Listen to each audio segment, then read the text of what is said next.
This doesn't feel right. Let's gather our defenses.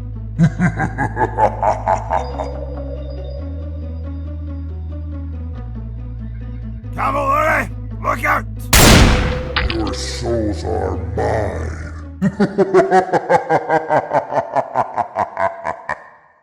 Oh boy, Sleepy Hollow. It's that time of the year, and I figured I might as well update my old guide and have it more polished, get a bit more information so I can help you guys out a bit more. This will cover how to get the badge For Whom the Bell Tolls and the hidden badge, Le Revenant. So let's start off with the badges themselves. For Whom the Bell Tolls requires you to beat Sleepy Hollow while you're alive, and for that you get the Jack-o'-lantern. I'll showcase the items later. The secret badge, the Revenant, requires you to beat both the Road to Sleepy Hollow and Sleepy Hollow in one go in one life. This is significantly trickier and grants you the Le Revenant sword. Of course, I'll go over that later.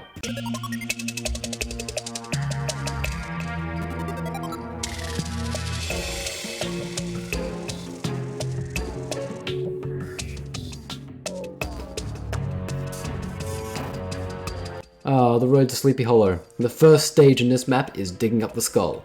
You and your team need to split up and dig in the covered areas to try and find it.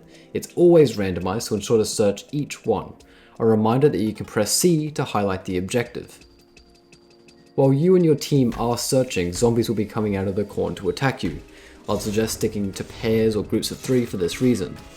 The main foe is the Headless Horseman, who comes out and kidnaps one of the players, because of course he does, why not? The head proceeds to then be put on top of the scarecrow near the next objective. Let's hope that's not you. Okay, so you found the skull. Make your way through the barred door and to the cannon. Note zombies do spawn everywhere here, so watch out for them. You could use tar bottles. For this part of the map, if you're a seaman, you can use your weapon, but we'll get back to that later. And once you're there, you just bring up the round shot from the well and fire the cannon, and you're on to the next bit of the map. Here you just have to make a break for it. Try to avoid the horsemen and the zombies that are coming in from the sides, but you just gotta run. You just gotta get to the other side. Speed is key in this section. But for the love of God, don't let your teammates all be eaten behind you, because this is a team-based game and you'd be screwed in the next part. Speaking of next part, and you're into the final part of Sleepy Hollow. Once you walk around inside the mill, you have to grind up the skull, and zombies will come through from a hole downstairs. I'd suggest having players shoot the bombers or igniters through the hole, and make sure you have players who have tar bottles or grenades equipped. Make sure they're chucking them in there just to get rid of the crowd. Then of course you can have sappers, have barricades, help diminish the amount of zombies. Then a player must push the piece of wood across this hole in the boardwalk, and all of the players have to swiftly run to get to the boat. Ensure to jump onto the boat, because sometimes the hitbox can be a little finicky and you might miss the boat, and that would stink.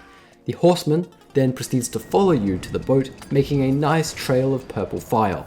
And you want to get onto that boat before that happens, because the purple fire does hurt quite a lot.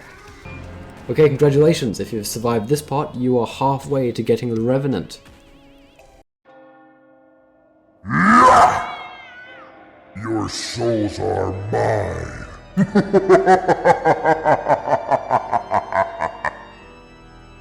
Here goes Sleepy Hollow itself. Now I cannot stress this enough, do not go as a seaman. I'll tell you why. The Headless Horseman has resistances to certain weapons, while he can only be damaged by firearms. Certain ones don't damage him as much.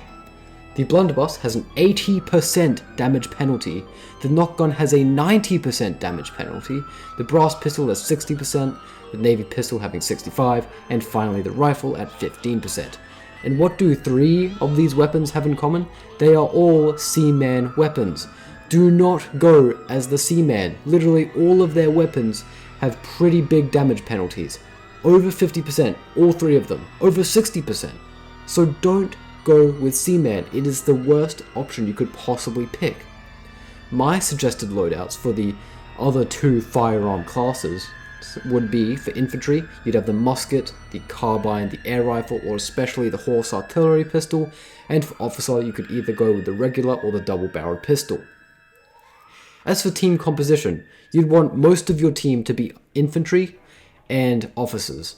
You want 1 or 2 sappers at the most, at least 1 surgeon, and bonus points if you can get a chaplain in there.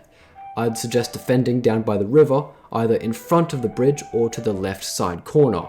This has the most open area, and so you can see the horseman coming easier, and he won't come up from behind you. For my sappers, you want to make a defense with barricades and stakes. This won't really help against the horseman, because he can just destroy all the barricades by touching them, but it'll definitely help against the zombie waves. Speaking of waves, let's go over the stages of this boss battle. Oh my goodness! They took his head!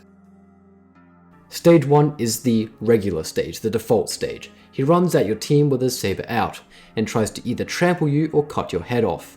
Trampling only deals 15 damage, it isn't all that major, however, the cutting heads off, unfortunately that is incompatible with life. You ain't surviving that, that is insta-death, and he does have a sound cue when he swings his saber, it's like a grunt, I'll play it now.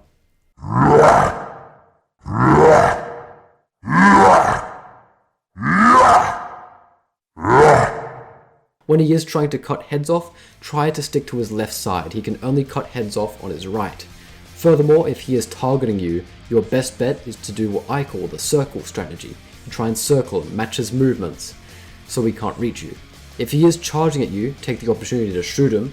If not, that's fine. You want to try and go diagonally right towards him.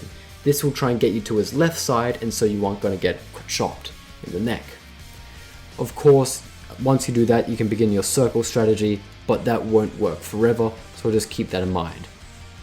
You also do not want to group up with your team, because the horseman can definitely cut off more than 1 head in a single swing, and that is never good.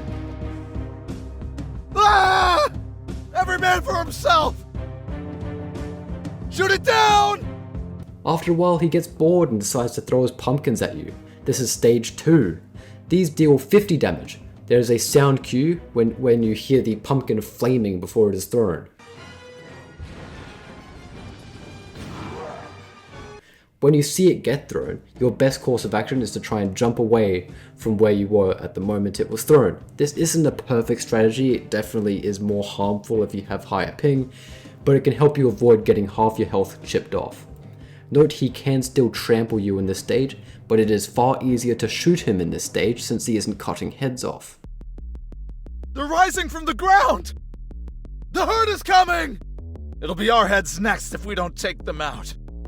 In stage 3, he rises the dead. He has a voice cue calling upon the dead to rise up. Arise!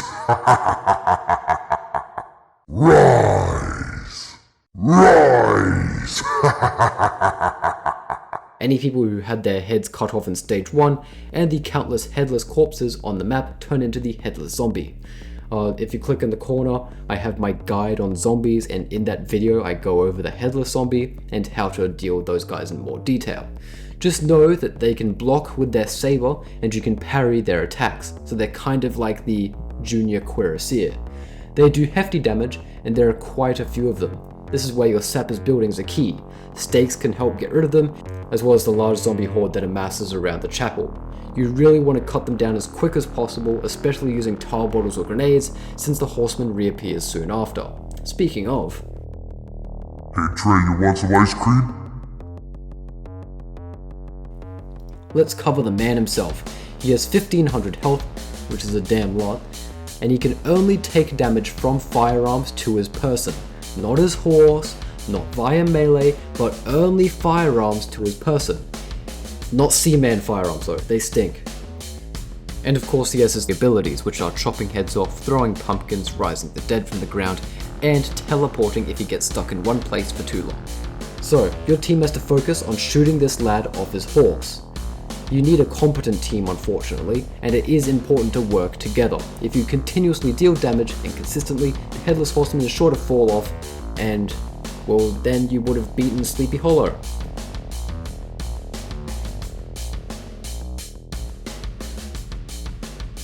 If you beat Sleepy Hollow right after beating the Road to Sleepy Hollow, you will unlock the Revenant. If not, but you did beat Sleepy Hollow itself either the first time or in a rematch, you will win the Jack-o'-lantern. The Jack-o'-lantern is unlocked by the badge for whom the bell tolls. This is a reference to a book of the same name. Bubbles has some dialogue for it shown here. Please, take this accursed thing. I don't know where you got it from, but I don't want it. Ugh. This is the most useless utility in the game, but a cool unlock. When equipped, there is a 50% chance to successfully light it. When lit, it will give off an orange light for 45 seconds before extinguishing. It's a little handy for the darker maps, but it isn't entirely useful compared to other utilities like the water bucket or tar bottles.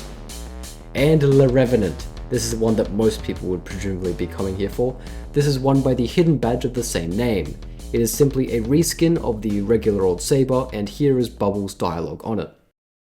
I've never seen a blade like that before. Where did you find this? If you're interested in the saber, I'd suggest my saber video. Link for that would be in the pinned comment. Let's go over the stats and that sort of thing. But the Revenant itself, it's darker in color and it has unique slashing sounds, which I'll show now. It's very epic and definitely the better prize. I respect the GMB devs for only having a reskin and a more or less useless utility only be holiday exclusive. It definitely minimizes the fear of missing out, like you're not missing out on this major grand tool that's going to help kill all the zombies. No, it's just a reskin and a cool little trinket. So hopefully this guide has helped you gain the 2 badges, or if not, at least give you some more insight into how to win this event. Being victorious also grants you 100 francs. Have fun out there and enjoy Spooktober.